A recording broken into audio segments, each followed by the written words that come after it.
بسم الله الرحمن الرحيم. السلام عليكم ورحمة الله وبركاته. جيتكم اليوم إخواني أخواتي بواحد التحلية اللي تجي بزاف روعة، تجي بنينة، اللي هي لي كريب. جبتها لكم بيضة واحدة فقط. لهنا سيدتي تخدميهم وحدك في الدار بلا حتى تعب، ويجوك تماما كما اللي تاكلوهم برا. تحبي يجيكم مقرمشين ولا يجوك طريين، هذيك حسب الذوق نتاعك. تحبي ديري اضافيات واحده اخرين في التشبيح نتاع هاد لي كريب. كاين اللي يحب يديروا هذوك الكرابه نتاع الشيكولا، كاين اللي يحب يدير البنان فقط. طبعا استعملت شوكولا نوتيلا. وباش تخدموا هاد لي كريب جوزوا معايا طريقه التحضير.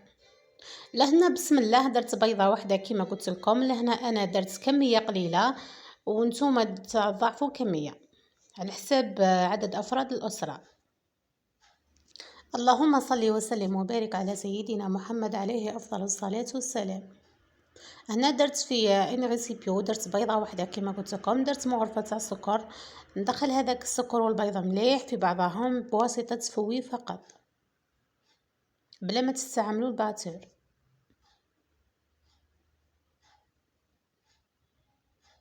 نضيفوا لهنا نص كاس تاع حليب. الحليب هذا ما يكونش بارد وما تسخنوش، يعني ديروه عادي يكون عندكم في الدار تستعملوه. لهنا الحليب انا استعملته على دفعات، حوالي على 3 ولا 4 دفعات هكذا، باش نخلط مليح هذاك السكر والبيض.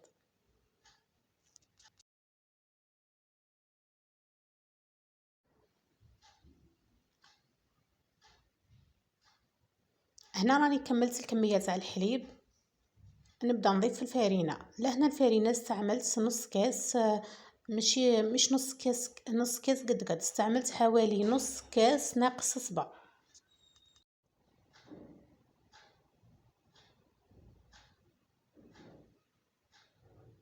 ايضا راح ندير كميه تاع الكاكاو. لازم قلت لكم دائما المواد هذه الجافه لازم تغربلوها.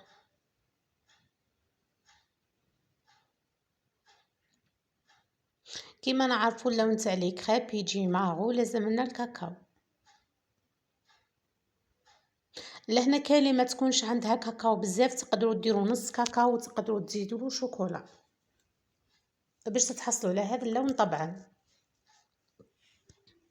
من بعد تستعملوا الذوق اللي حبيتو في الفاني. انا لهنا كان عندي ذوق تاع البرتقال استعملته، وجوني لي كريب تاوعي جو بنين ما شاء الله. وفي الاخير اخر حاجه نديرها هي الزيت.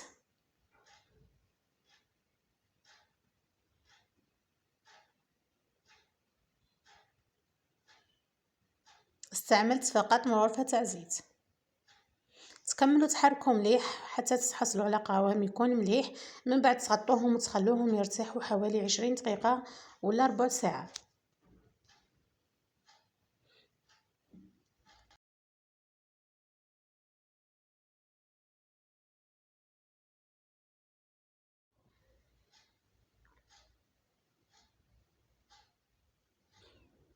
كما راكم تشوفوا انا خليت هذاك الخليط نتاعنا، خليته حتى ارتاح شويه حوالي نص ساعه. من بعد وليت حطيت المقله نتاعنا سخنت شويه. تقدروا تستعملوا المقله هذيك اللي خاصه بلي كريب، وتقدروا تستعملوا هذا النوع اللي طبعا ما يلصقش.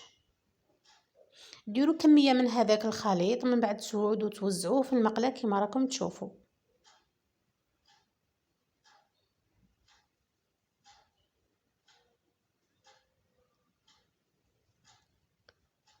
لهنا كما راكم تشوفوا الكريب تاعنا راهي واجده طابت من الوجه الاول ومش راح تلصق لنا. كما راكم تشوفوا راح نحوها بكل سهوله. راحين نقلبوها على الوجه الثاني بهذه الطريقه.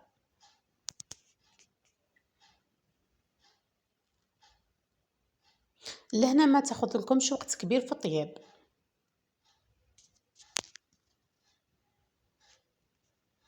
هذه الحبه الاولى اللي طيبتها راح نزيد معاكم واحده باش تشوفوا الطريقه وتفهموها.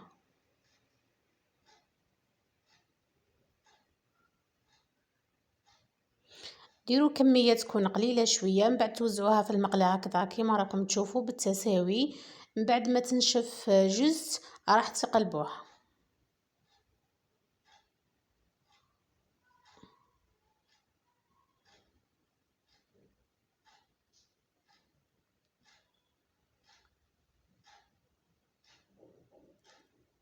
لهنا لحقنا للحشو تاع الكريب تاوعنا. انا استعملت نوتيلا كما قلت لكم، كل وحده تستعمل الشوكولا اللي تحبها. لهنا تدهنوا هذوك لي كريب تدهنوهم بالشوكولا بهذه الطريقه. انا ندهن نص فقط لانه راح نطويها. وجات طبعا جات مشبعه بهذيك الشوكولا وجات بنينه ما شاء الله.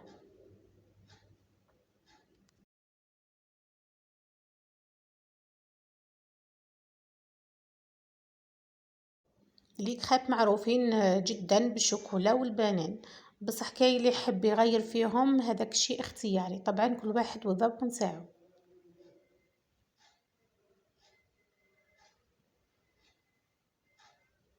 انا استعملت حبه تاع موز، واستعملت هذيك النوتيلا، وبيضه واحده كما قلت لكم، مغرفه زيت مغرفه سكر يعني، وخرجت لي كميه حوالي 4 حبات الى 5 تاع لي كريب.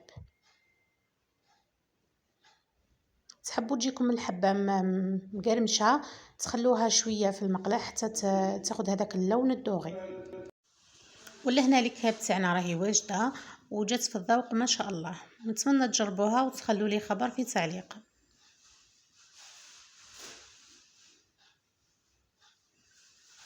لهنا طريقة التزيين تكون اختياري طبعا، كل واحد كيفاش يحب يزين وكيفاش يحب طريقة التقديم.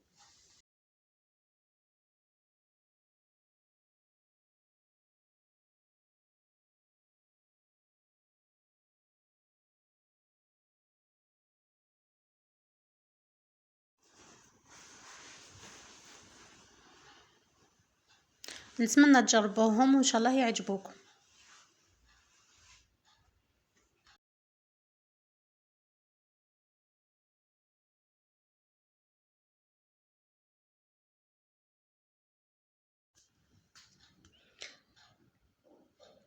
شوفوا معنا النتيجة، راح نقسمها قدامكم وتشوفوا النتيجة.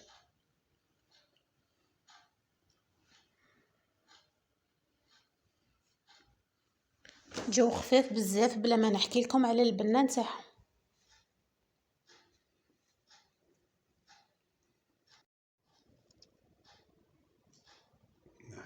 لهنا انا جبت لكم الطريقه هذه ناجحه ومضمونه باذن الله، نتمنى تجربوهم. الى هنا وصلت لنهايه هذا الفيديو، ما بقى لي غير نقول لكم بارك الله فيكم كامل المتتبعين تاوعي، القدام الجدد القراب البعاد من كل انحاء العالم. واللي مش مشترك في القناه يشترك فضلا وليس امرا، فعلوا زر الجرس باش يلحقكم كل جديد من عند تسنيم. الى فيديوهات لاحقه ان شاء الله. بارك الله فيكم، ما تنسونيش بالبارطاج ولي لايك وخلونا تعليق شباب.